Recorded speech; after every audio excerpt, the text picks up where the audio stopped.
কিছু বলা হচ্ছে যে কিছু যৌক্তিক সংস্কার করে যদি নির্বাচনটা না দেওয়া হয় তাহলে বিএনপি যখন ক্ষমতায় আসবে বা অন্য কেউ যখন ক্ষমতা আসবে তারাও আসলে একই সরকারের সমান ফেসিস্ট হতে পারে, গত সরকারের সমান। তো সেইটা চিন্তা করে তাদেরকে সংস্কারের কথা বলা হচ্ছে। আমি এটার সঙ্গে একেবারেই একমত নই। আমি ঘোরতর আপত্তি জানাচ্ছি, তীব্র প্রতিবাদ জানাচ্ছি। বিএনপির সঙ্গে ফ্যাসিস্ট আওয়ামী লীগের তুলনা করার কোনো কারণই থাকতে পারে না। কারণ বিএনপি ইজ এ পার্টি যে দলটা বহুদলীয় গণতন্ত্র নিয়ে এসেছে। আওয়ামী লীগ একদলীয় শাসন ব্যবস্থা 22 সালে ছিল, আমরা বহুদলীয় গণতন্ত্র নিয়ে এসেছি। আমরা সংসদীয় গণতন্ত্র নিয়ে এসেছি, ম্যাডাম জিয়া নিয়ে এসেছেন। আমরা তত্ত্বাবধায়ক সরকার বিধান পাশ করেছি পার্লামেন্টে, এবং আমাদের কাছে ফ্যাসিস্ট আমরা এখন পর্যন্ত তো প্রশ্নই উঠতে পারে না। আমাদের যে পার্টির স্ট্রাকচার, আমরা যে কাজ করেছি সেগুলো সমস্ত গণতন্ত্রের পক্ষে গেছে, এবং 14 বছর লড়াই করেছি তো ফ্যাসিস্ট হওয়ার জন্য নয়, গণতন্ত্রকে প্রতিষ্ঠা করবার জন্য। সুতরাং এই কথাগুলো যখন বলা হয় তখন এই কথাগুলো আমার কাছে মনে হয় যেটা আপনার শুধুমাত্র হয় কথার কথা বলার জন্য বলা হয়, অথবা বিএনপিকে আপনার ছোট করে খাটো করে দেখানোর চেষ্টা করা হয়। কিন্তু এখানে তো পাশাপাশি আরো দুইটা সত্য আছে। একটা সত্য হচ্ছে যে বিএনপিও তো আসলে ক্ষমতায় ভারসাম্যের কথা বলছে, এবং সেই ক্ষমতায় ভারসাম্যের কথা বলতে গিয়ে এই প্রধানমন্ত্রী, উপপ্রধানমন্ত্রী, রাষ্ট্রপতি, উপরাষ্ট্রপতি জাতীয় সংস্কারের কথা বলছে, এই বিষয়টি যেমন আছে। এবং বিএনপিও রাষ্ট্র ক্ষমতায় ছিল, তখনও বিএনপিতে আসলে ক্ষমতার ভারসাম্য আছে কিনা সেটা নিয়ে প্রশ্ন উঠেছে।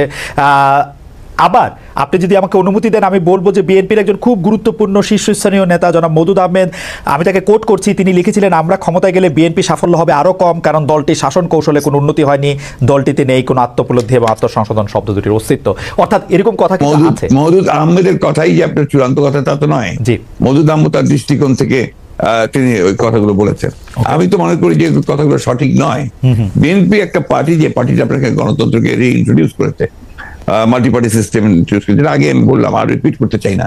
তো বিএনপিকে ওই দলের সঙ্গে বা ফেডারেলের সঙ্গে তুলনা করাটাকে আমি মনে করি এটা একটা সঠিক তো নয়। আমি মনে করি এটা একটা উদ্দেশ্য প্রণোদিত। আচ্ছা,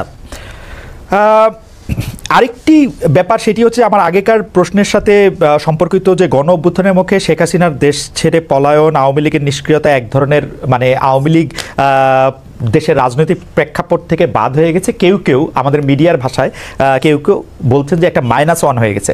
অন্তর্বর্তী সরকারকে নিয়ে কোনো -2 সংখ্যা কি আছে? কেন এই প্রশ্নটি উঠছে সেটিও আমি বলি, যেটা কিছুটা আপনি আগেই প্রশ্ন করেছেন যে আওয়ামী লীগ আমলে কিন্তু আমরা দেখেছিলাম যে বেগম খালেদা জিয়ার চিকিৎসার জন্য বারবার বলা হচ্ছিল, কিন্তু 3.5 মাস পরেও বেগম জিয়া এখনও দেশে আছেন, তারেক রহমান সাহেব এখনও দেশে ফিরেন নাই। তো এইটার ক্ষেত্রে কি -2 কোনো আশঙ্কা আপনাদের মধ্যে রয়েছে কিনা অন্তর্বর্তী সরকারকে নিয়ে? এই -2 তো এসেছিল আপনার 1/11-এ। এখন আপনার এই -2 কোনো সমস্যা নেই।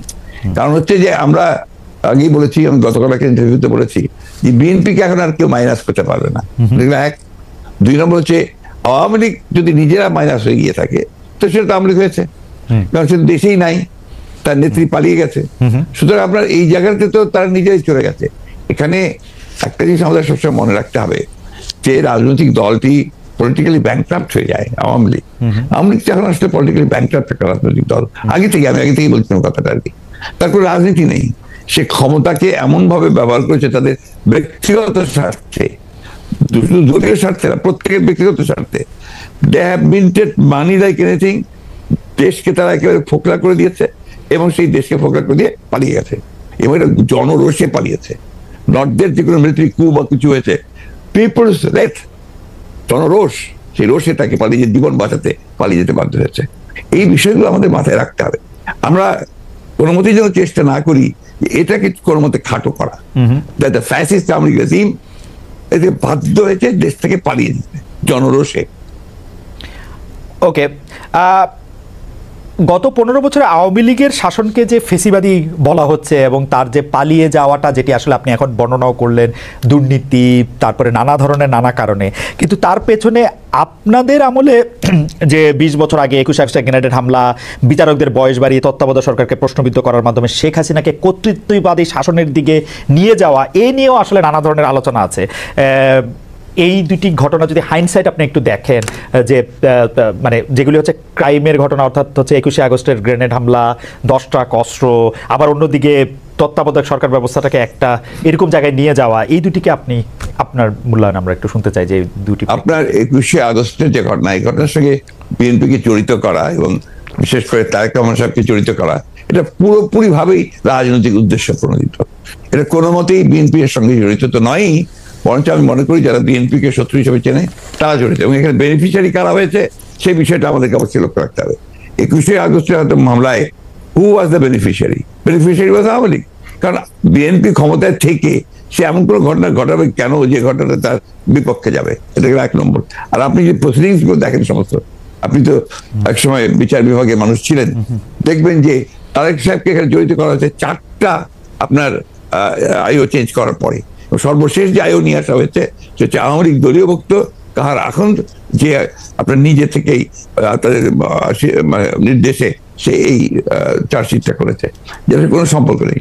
অন্যদিকে যে আপনার মূল আসামি ছিল, ভদ্রলোকের নাম আমি বলে যাচ্ছি, মৌলানা মুফতি মোহাম্মদ, তিনি তাকে দিয়ে 164 দিন তাকে টর্চার করে তাকে দিয়ে একটা আপনার স্টেটমেন্ট করিয়ে নিয়েছিল।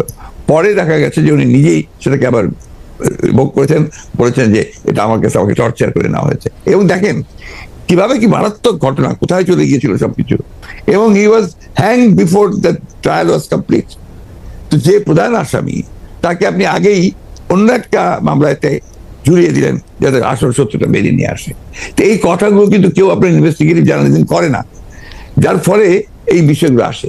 আপনারা পলিটিক্যাল জিনিসটাকে নিয়ে চেষ্টা করেন, ওটা why did you try to go deep into it? একবারে শেষ করি প্লিজ। জি জি জি প্লিজ, ইনভেস্টিগেটিভ জার্নালিজমটা সিরিয়াসলি করেন এবং এটাকে ফাইন্ড আউট করেন যেটা আসলে ব্যাপারটা কি ছিল। সেটা করছেন না, করছেন যে বিএনপি কিন্তু সব করার জন্য করছেন। এটাকে আমি মনে করি এটা এক ধরনের রাজনৈতিক উদ্দেশ্য প্রণোদিত। দর্শক, গুরুত্ব সহকারে সম্পূর্ণ ভিডিও দেখলেন, অবশ্যই আপনাদের মতামত কমেন্ট বক্সে জানিয়ে দেবেন। একটা লাইক, একটা শেয়ার, একটা কমেন্ট অবশ্যই করবেন। আসসালামু আলাইকুম, ভালো থাকবেন।